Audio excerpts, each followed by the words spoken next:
Hey everyone, so let's talk about conditional formatting or logical branching. So whenever you want a conditional format on a form, you're definitely going to want to draw it out, right? Conditional formatting means when my student or participant chooses an answer, it sends them to some place depending on which answer they choose. So you want to definitely draw it out. I start with the end in mind. In this case, this is the actual drawing for the form you're going to take on which office character are you. I love The Office. I hope you love The Office too. You're going to figure out which character you are. So right here are my in character results. And then from there, I just wanted to do questions with 2 choices apiece. It's easier. The more choices you do, the more branching you're going to have to draw out. But once you draw it out, you can kind of see how many sections you'll need. And that's the big question is how many. I put my circles and those were sections. And so I figured, okay, I'm going to need a total of 15 sections when I build this form. Now, of those 15 sections, 8 are just the final result. So 8 will just be an image with which character. 7 of them will be questions that have choices that lead the participant down different pathways. So let me show you what that looks like. In forms, I've built this out, the office, which character. You see that these sections I've built here, I have 2 out of 15.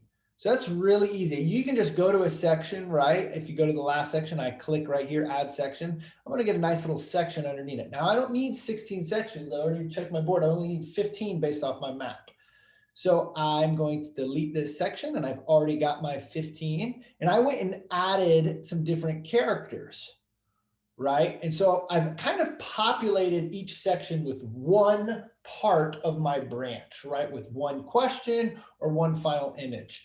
Now, one of the important things is I want to be able to title my sections in ways that I can identify it. So if I have my first branch here, and this is an important thing too, the reason you draw it out is you usually want to start. Now I can reorganize these sections if I want to, but the section 1 is where your participants, when they start the quiz, that's where they're going to start. So your first section needs to be that starting question. So in this case, I have 2 options for this first choice, and I want to link them to these next 2 sections. And so I want to make sure I have my titles correct. In this one, this is option number 1. This is option number 2. So when I come here, I actually choose the multiple choice question or let me look at this real quick, the check boxes. Those are the 2 questions, formats that can have this conditional formatting. So you want to make sure it's required, and then you just go to these 3 dots, you open it up, and you go to section based off answer. Now notice I have this after section 1. You want to have it continue to next section. It won't matter because it's a required question, and once they answer this, it's going to send them to that section. So depending on if they choose option 1, notice I open this up, I see my option right here, right? It says go to section 2, which is titled number 1. So I'm going to select that. Then I'm going to go to section here, which is titled number 2, and that's for number 2. And it's that simple. Now, when my participants select these different options, and I can go ahead and preview this and show you this. When my participants go here and they select these different options,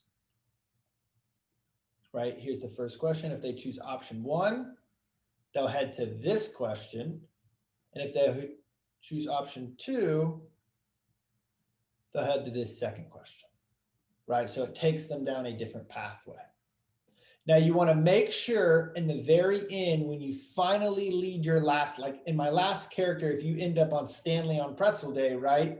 I want to make sure, or you end up on the office character is Courageous Pam. You want to make sure that after that section, you have it on submit form. So at the bottom of the section, you'll have this. So in this case, there is nothing here. I just added a picture, right? I added an image to this section.